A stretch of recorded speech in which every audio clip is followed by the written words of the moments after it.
Hi guys, welcome in this channel. This is a general reading for collective your energy at this time.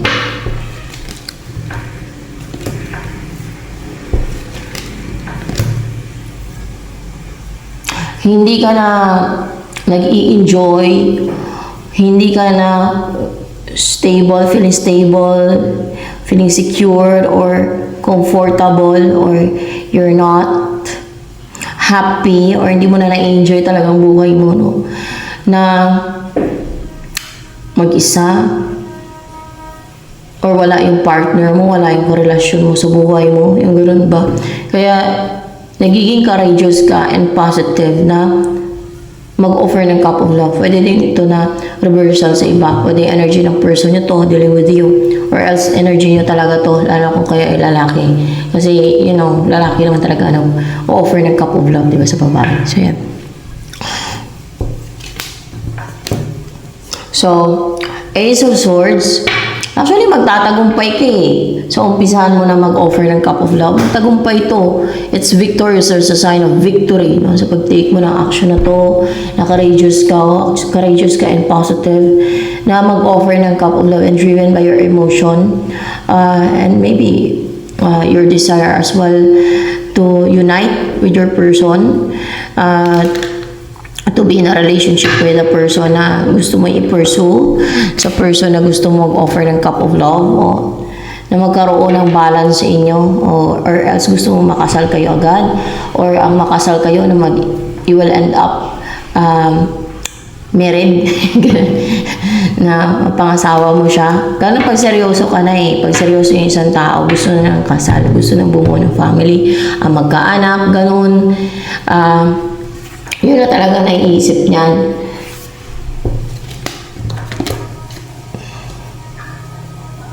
And you will become a good provider sa buhay mong pamilya. Kasi syempre pag kinasal kayo, lalo na kung ikaw ay lalaki, no? Maging a good provider ka. Yan. Upright ba to? In reverse. So, dahil sa yun na nga, at magtatagumpay itong pag-offer mo ng cup of love, o may offer ka, kung ano man itong offer mo sa person mo, hindi na maging stagnant yung inyong connection. Makaka-recover ka na din sa sadness, grief, at loneliness. Itong mga nagpapadelay, hindi na nila mapadelay yung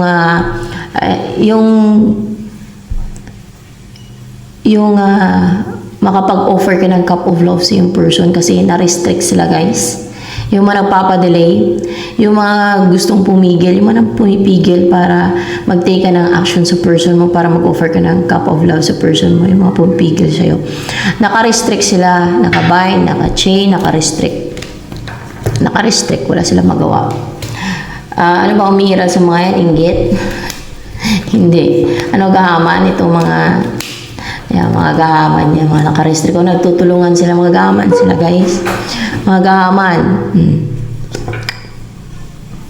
So, yan. Page of Wands, that's why you are positive now and inspired and passionate na umpisa na ang pag-take na action, ang gumawa ng move, mag-take ng action, no, towards your person, mag-offer ng cup of love sa iyong person. So, teka lang, nasama yung ibang card dito. Hindi ko ito na-separate kagabi.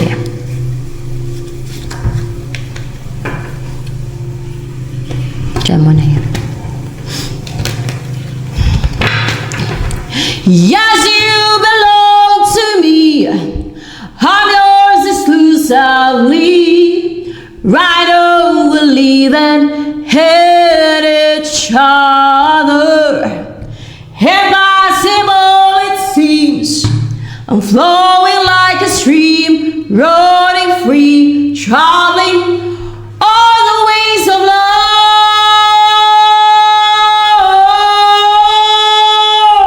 all the ways of love, up and above the clouds. the only way to fly, flying high upon the wings of love. So yan. Emotion, intellect, oh, very courageous and strong and powerful. Yung emotion and intellect mo, isip at emotion mo, damdamin mo, is very courageous and strong.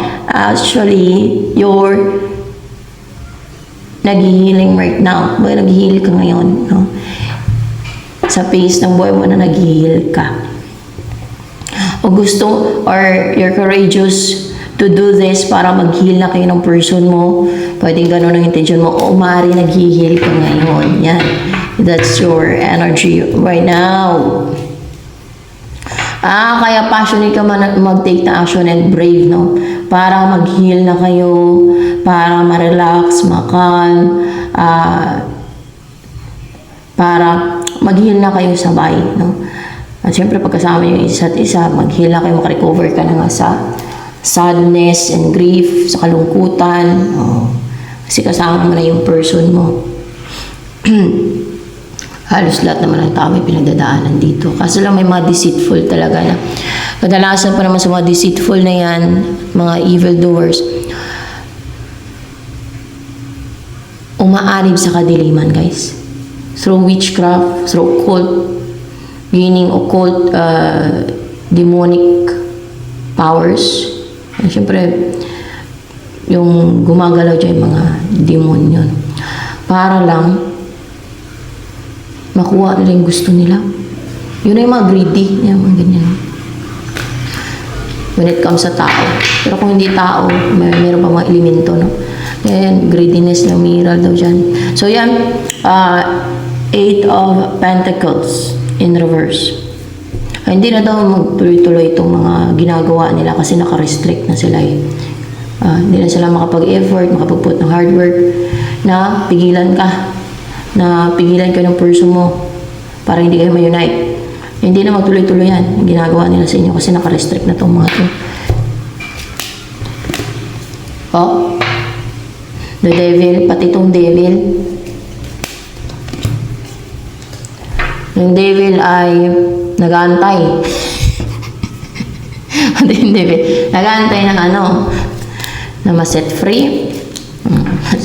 Kasi naka-restrict din yung devil. Kasi nag-aantay na ma-set free siya. Sino yung devil? Ma-fallen angel yan, guys. Yung devil. Yung mga prince of hell. Yan ang mga devil eh. Yan ang alam ko eh. Prince of hell. Yan.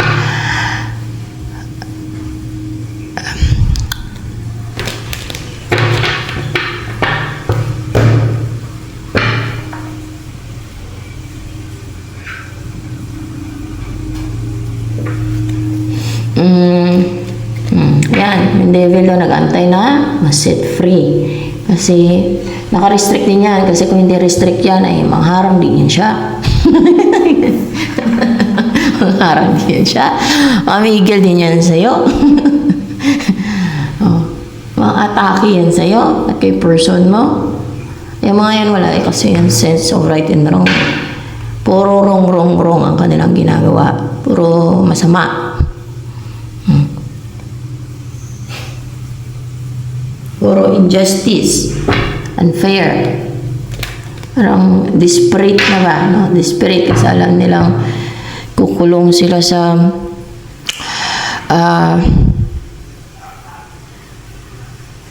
impyerno eh. Forever. Ilak sila doon.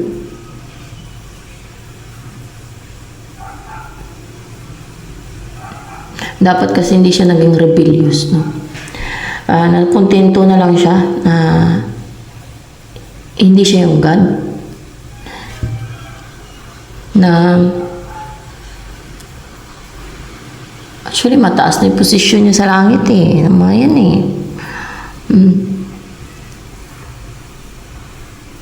In-rate lang siya ng God. Gusto niya pa maging God. Gusto niya siya yung God. Ay, naku. So, ano pa?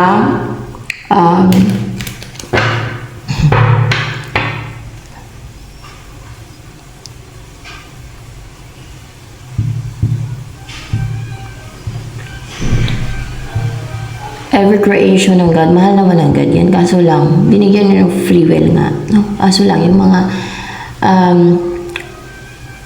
gusto mag-rebellious, hindi niya naman pinipigilan yan. No? At may karampatang parusan yan. Eh, ganun talaga. Binigyan niya ng free will kasi mahal niya nga yung mga creations niya. Kaso lang, meron talaga mga kasakiman na umiiral, no? Greedy. Ay, so, greediness, yun ang umiiral. Hindi na pwede yun. Na, hayaan na lang sila, no? Na ang kinin nyo hindi naman sa kanila, hindi naman para sa kanila. So, yan. Kasi greediness na umiiral eh. So, ano yung next na mangyari kaya sa'yo? Let's say, baka mag-heal ka. Tatalo. Kasi, magkakaroon kayo ng anak. Yan ang mga next na mangyayari. Lalo kung mangyari na to agad, yung i-pursue mo si person mo, mag-offer ka ng cup of love sa kanya, baka agad magsama kayong dalawa niyan. Baka agad-agad. Wala na yung mga blockage. Yung mga naisip mong blockage sa dilam, wala na yan. Kasi wala na yung mga humaharang eh. Wala na yung mga namamanipula ka. Wala na yung mga nag-create ng illusion sa mind mo. Wala na yung mga nagsisend ng mga illusion at mga yung pinapaniwala ka sa mga beliefs nila, paniniwala nila na sa mga gusto ng paniwalain ka. Mga manipulation, restrictions. Sila na ngayon ang na-restrict. Itong mga nang-restrict sa inyo ng person mo. That's why ito yung mangyayari sa inyo. Mamuhay kayo ng peaceful. Talagang mag-heal kayong dalawa, guys. Magkakaanak pa kayo. Masayahin yung buhay, no? Parang simple lang naman to, pero sa simpleng buhay, dun mo experience yung tunay na kasiyahan eh. Kahit yung sa ilalim ng puno, mamitas ka ng prutas, talaga so satisfying. Para sa akin yung gano'n, na madaming prutas sa paligid, na parang paradise siya, or kahit konting prutas lang, na mamitas ka ng prutas, na fresh yung air, na maaliwalas yung paligid, no? Full of fruits, flowers, green, like that. Parang paradise siguro, guys, gano'n. Parang so satisfying and fulfilling to live in that kind of place para sa akin. Doon nga sa lugar namin, kung saan ako pinanganak noon, sus, namimiss ko yung lugar na yun kasi dati tinataken for granted ko lang kasi doon ako lumaki. Kasi namimiss ko, doon ako pinanganak eh, doon ako lumaki. Tsaka ang ganda ng lugar na yun. Madami kasing prutas doon, madaming madaming magulay, madaming makuha prutas, madaming bulaklak. Mahilig kasi magtanim yung lula ko ng bulaklak. Tapos yung lulo ko mahilig magtanim ng prutas. So, prutas. Halos hindi nga ako kumakain ng kanin nun eh. Kahit sana sabi, puro prutas kinakain ko. Ayaw ko ng kanin eh. Gusto ko prutas. Umaga yan. Nasa ilalim na ako ng chiko. Yung mga nginat-ngata ng mga paniki paggabi. Ingay ng paniki niya paggabi sa mga chiko. Puno ng chiko, puno ng prutas, puno ng biyabas. Maingay yan. Dami paniki doon. Yung mga nagkaralaglag ng mga hinog, yung iba walang nginat-ngatan, pero hinog siya na nalaglag. Ganun pagka may mga chiko, guys, maganda. Masarap yung chiko. Iba-ibang variety yan eh. Ang gusto ko doon yung haba. Ayun, masarap talaga yung haba. Yung ponderosa. Meron pa yung native para magaspang, magaras-garas mo yung lamang native.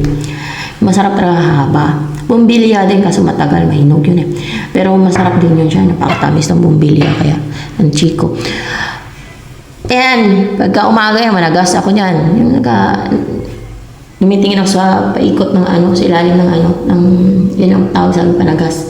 Panagas ako ng ng mga nalaglag na bunga ng chiko na hinog. Yun ang kinakain ko. Tapos mga bayaba, saging, madaming saging din doon. Iba-ibang variety ng saging doon. Laging may sako-sako saging na sa amin yun. Ngayon, hanap buhay ng lola ko tsaka lolo ko. Mga prutas, yun. Tinitinda nila sa palengke. Saraga. Saraga, palengke ng Saraga. Hindi doon sa palengke ng Dinglea. Hindi doon sa Saraga pa. Doon sila nagtitinda. Mabulaklak, yun, prutas, yung tinitinda ng lola ko tsaka lolo ko. Yan ang binubuhay niya kaya sa amin. Mga ganun. Nagtitinda sila ng prutas.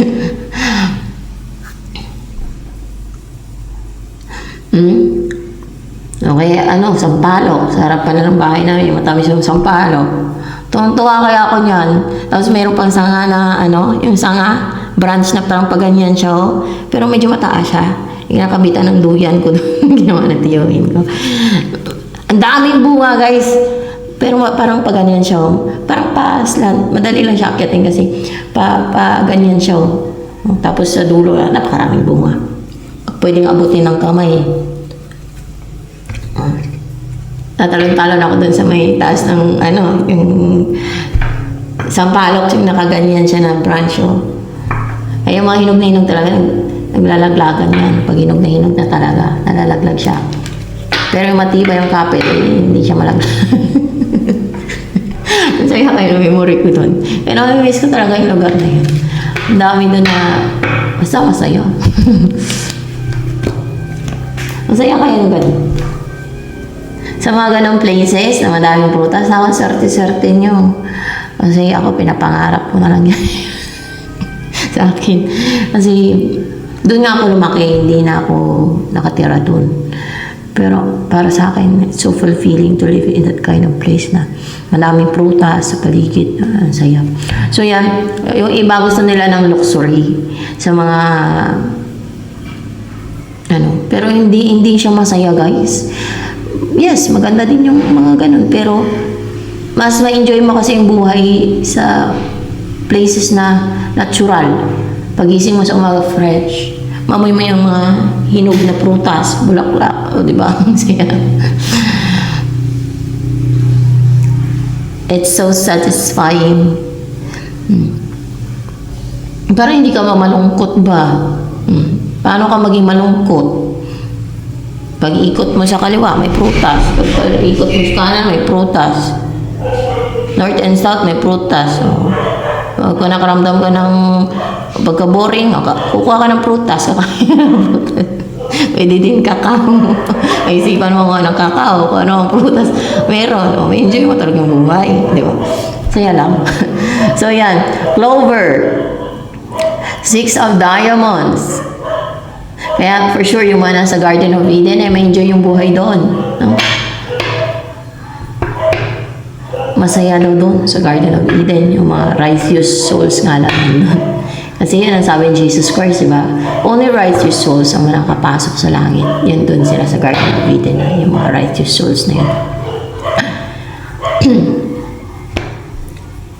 And the very few yung nakasumpong ng daan papunta sa langit.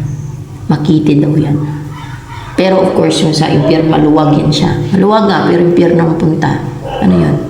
Ibig sabihin ng maluwag na yan, papunta sa impyerno. Yan ay mga gumagawa ng evil, hindi tumitigil sa paggawa ng masama, ayaw ng koreksyon, ayaw na winawarningan sila, ayaw nila ng mga katotohanan kasi they want to keep sinning and sinning, to continue doing evil, deceit and scheme, kung alin man dyan mga ginagawa nila, they're liar, no?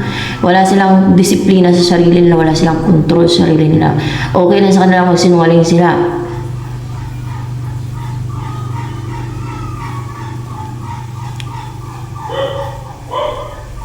Okay lang sa kanila manipulate sila ng kapwa nila, mapalansi sila para ba wala mga empathy ba? Yan, wala talaga sila empathy, guys. Kung meron man, parang nilulunok na lang nila siguro yan. Ganun. Tapos sabihin nila, naninira ako, nandiya-judge. Sinasabi lang dito ang katotohanan. Kasi pagdating sa side ng God, pag nasa side ng God, servant of God, na-reveal nga ang katotohanan ng mga servant of God eh. So yan, garden, clover. So talaga you will be emotionally fulfilled, satisfied, and happy. You will feel loved. Or talagang ma-feel mo yung nature, no? Kasi clover, full of greens, full of harmony, balance, and love. Ganun naman. experience mo, ganun ang maging buhay mo. Sarap na buhay. Yan.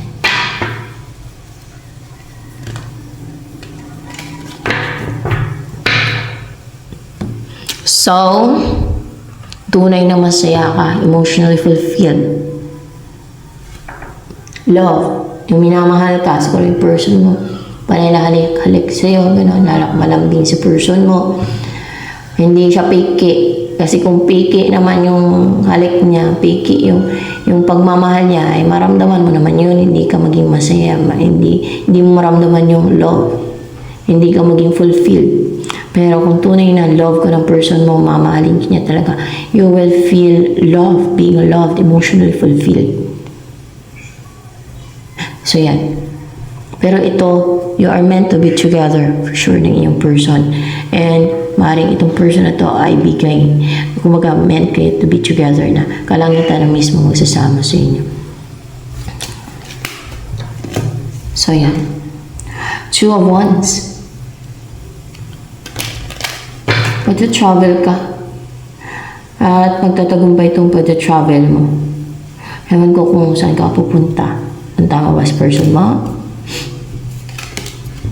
So yes, pupuntahan mo si person mo. Pupuntahan mo daw. Mag-travel ka papunta kay person mo. Kasi nga, clear and sharp na yung mind mo. Hindi na mabali. Hindi na nila maano yung isip mo ba, mapa-clouded. Ganyan. Wala na kasi yung deceit, yung illusion sa mind mo. Clear na yung mind mo and sharp. And wala na mga illusion o nagpapa-clouded dyan sa isipan mo.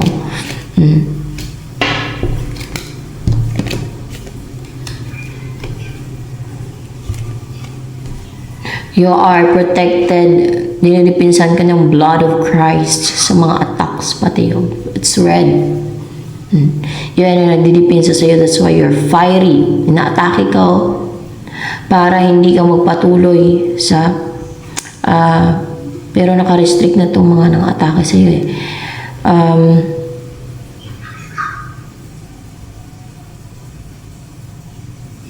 More clarification with this Queen of Pentacles. Ito yung superior, si Queen of Pentacles. Siya ba itong defensive? Hindi.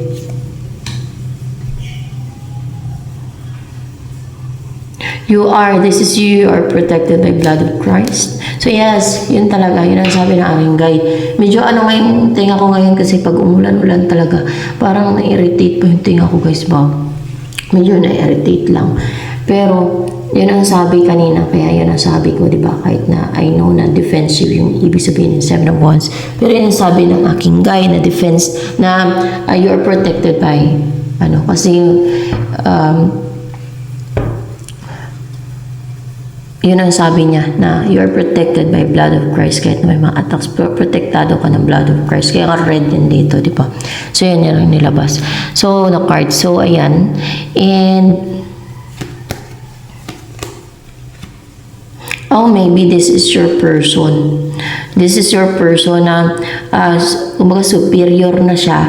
Hindi na siya mapilit pa guys pa. No?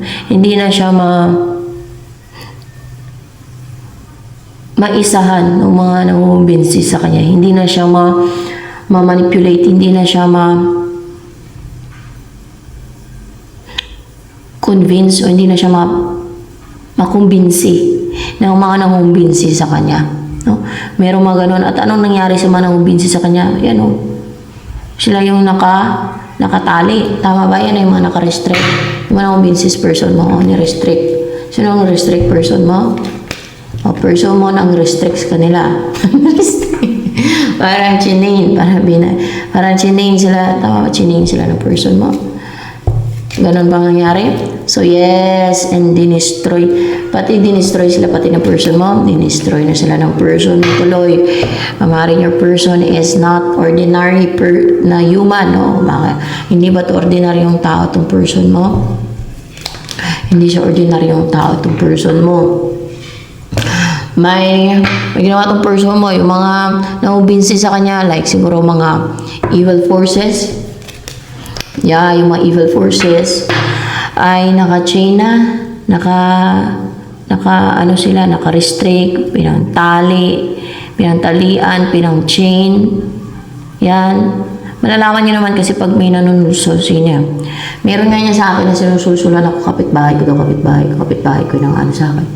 Kaya, yung iba kong kapitbahay, pero meron talaga mga deceitful din talaga, meron talaga meron pa mga demonyo yan na sinusumunan pero basta, wag mo na ipagpatuloy, basta actually iba-iba yung mga demonyo na inutusan nila. Maring hindi man sila aware na demonyo inutusan nila, basta meron sila mga demonyo na inutusan. Meron pa na parang alam niyo kung ano mga demonyo? Meron din iba, fallen angel. No, kasi malalaman ko fallen angel, may pakpak yan siya. Nakikita ko kasi yan. Hindi yung dalawa kong mata nakakita dyan na third eye. O ability ko. I don't know. Third eye yung nakakita, diba? So, parang third eye. Basta iba-iba yung sila, guys. Iba-ibang form. Ganun. Para meron pang si Livayasan ang sinusumuna nila 7 ulo ng Livayasan. Malaki si Livayasan. Ang haba niyan. Basta, iba-iba. Meron parang ahas na parang may tusok sa nguso ba. Parang gano'n na para siyang meron din parang mga centipede na klase ng demonyo. May mga ganyan din. Meron din mga parang humanoid. May mga ganyan. Tapos may pakpak yun yung mga fallen angel. Yung mga iba naman parang mga centipede, yung mga ganun. Mga parang mga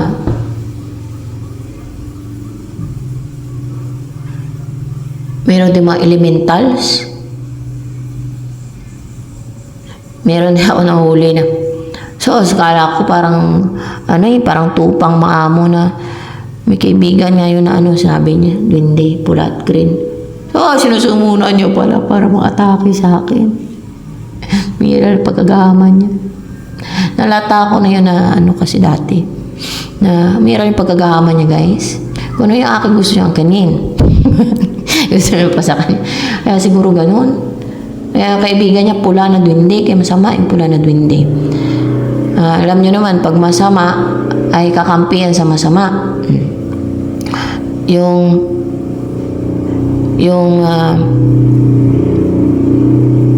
Siguro kung puti yung kaibigan, mabait yan sila. Pero tingnan nyo pula na duwinding. Kaibigan niya, ibig sabihin masama yun siya. Alam niyo kung ano yung masama? Hindi naman yan sila kagaya ng mga people of God na hindi liar. No? Alam niyo pag masama, liar sila. Naglalagay ng mask. No? Alam niyo na may evil. Nagkukunwarian sila na parang maamong tupa. No? Ganon yan sila. Kaya hindi makakalain sa umpisa na evil pala yan. No? Evil na akala mo pa, mapagkatiwalaan, pakabait yun pala, Diyos mo. Demonyo pala. No? Alam mo yung demonyo, nakatrydorin sila, guys. Kunwari makapagkaibigan sila, napakabait-bait. Kagaya ng mga scammer, kagaya ng mga budol-budol. No? Lalapit yun sila sa tao, dami na nabiktima niyan. Mga budol-budol, kasi Iloilo meron yan. Na kunwari kilala niya yung pamilya mo, kilala niya isa sa member ng pamilya niyo, basta kukunin niya yung loob mo. Pag nakuha niya yung loob mo, meron siyang ipaamoy daw, kaya meron silang orasyon para makontrol yung isip mo hanggang sa wala ka na sa sarili mo. Ibigay mo na yung pera mo sa kanila, no? Ibigay mo na yung kung anong meron ka na gusto inihiling nila. Ganun sila. Awareness yan. Bakit ko nireveal yan? Awareness ng mga tao para hindi mabiktima ng mga evil na yan. Yan ay mga evil yan sila. Kaya nga nila nagagawa yan. Wow, tamis. Thank you na. Tamis, oh. Hirap magtiwala talaga, guys, kay ako. Yan ang strategy nila. Kukunin nila yung loob mo. Pag nakuha nila yung loob mo, nako guys, dyan na. Pag nagtiwala ka, atakin ka nila. Kagaya din nung maniningil ko dati, kasi napapautang ako dati, guys. Sos! Kala caring na caring sa akin eh. Kukunin niya nga yung loob mo. Napaka-traidor. Ang dami niyang style sa alam niyo, para scammer. Mga scammer, madami silang style. Ang daming ginagawa ng pangalan. Ang daming magagawa siya.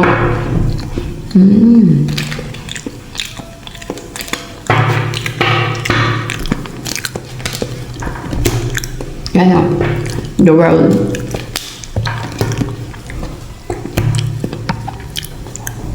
And Six of Swords. Of course, bago nila gawin yung pinagpaplanuhan nila yan. They're not innocent. Pinagpaplanuhan nila yan. Ganon ang mga evil. Planado yan. May strategy sila. May strategy. Kahit yung mga fallen angel, may strategy yan sila. Kung paano ma-tempt ang mga tao. Kung paano makuha ang soul ng mga tao. Kaya mga evil. Hindi yan panjutjasyo sa sabi ko. Dahil yun ay katotohanan. Nire-reveal ang katotohanan. Kagaya kay John, na prophet. Binigyan siya ng God ng mission na i-reveal ang truth. Kaya pinakain sa kanya yung libro. Galing sa langit. Katotohanan yun. Galing sa langit. Yun ang mission niya. Magbigay ng warning, koreksyon, mag-reveal ng katotohanan. Diba? Ayan ang maraming tao. Mahirap daw i-carry yung mission niya from God.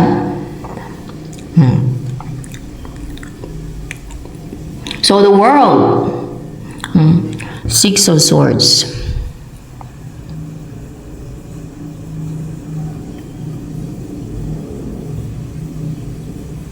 So, makikita kayo ng person na to.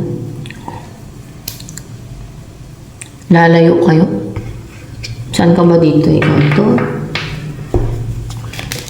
Hindi. Saan ka dito? Ikaw to? Ikaw yun. Ikaw daw to. Magkikita kayo, mag-meet kayong dalawa. Kukunin mo pala yung person. Ikaw nagdadrive ng tricycle eh. tricycle tuloy dito. Pero may mga attacks. Siguro itong mga attacks ito, mga spell. Mga spell daw. Batuhin ng mga spell na mga nainggit yan at mga gahaman. Habang nilalayo ang mas person mo. Diba? Maingitira yan. Mga gahaman. Mga babato ng spell. Sa kadiliman niya sila. So, ulit pagsisisi ng yan. Sige, gawa ng spell kasi parusahan niya sila sa impyerno. Bakit ko nasabi yan? Nasa Bible yan. Ano sabi ng God? Ang mga gumagawa ng witchcraft and sorcery, mga napapractice ng witchcraft and sorcery kasama ng spell. No? Yan ay witchcraft yan siya. Yung mga spell na yan. Isa yan sa form ng witchcraft. Mga conjuration, spell, palipadangin. Yan ay isa sa form ng witchcraft. Mga black magic, mga ganyan. Doon nga daw ilalagay sa portion na lake of fire na may sulfur ang kaluluwa ng mga yan. Pag sila'y namatay, basahin sa Bible. Sa Bible yan. So yan. Ito na lamang for collective reading.